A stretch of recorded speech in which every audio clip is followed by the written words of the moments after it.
குதிரை மண்டே ரொம்ப அவதா இருக்கான். வீட்டுக்கு தூக்கிட்டு போயிடலாம் அப்ப வரதுக்குள்ள. ஆரஞ்சு கேட்ட என் பையனவே கடத்திட்டு போறான்னு பாக்குறியா? விட மாட்டான் தான் இன்னைக்கு. நீ ஆரஞ்சு கேட்ட என்ன நினைச்சுக்கிட்டு இருக்க? பெரிய ஹீரோ நினைப்பா? நீ பண்ண தப்புக்காக வந்து என் நிலத்துல வேலை செய்வா. என்னத்த ஒரு 20 குதிரை இருக்கு, எல்லாத்துக்கும் பில்லு பிடிங்க எடுத்துட்டு போய் நீ தான் போட மாதிரி தண்டனா. வர இந்த ஆரஞ்சு கேட்ட மேல இருக்கிற பயம் எல்லாம் போய்கிட்டு இருக்கே. உங்களால என்ன பண்ண போறோம் பாரு. சாப்பிடுங்க, எனக்குன்னு ஒரு நேரம் வரும். இருடா குளிக்க வைக்கிறேன், அதுக்குள்ள கத்துறான். என்ன நான் பண்ண சின்ன தப்புக்காக என்ன விவசாயம் எல்லாம் பண்ண வச்சிடா குதிரை மண்டியா. உனக்கு இருக்குடா.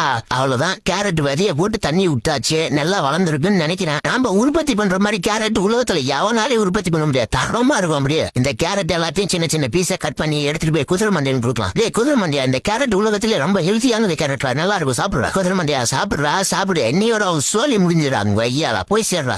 பெரியவங்க அன்னைக்கே சொல்லியிருக்காங்கடா, யானைக்கு ஒரு காலம் வந்தா பூனைக்கு ஒரு காலம் வரும். இது என் காலம் தான் ஐயாலா. அவ்வளவுதான். இங்க இருக்கிற குதிரை எல்லாம் எனக்கு சொந்தாச்சு. இப்ப வண்டியை கட்டுறோம், பறக்கிறேன்.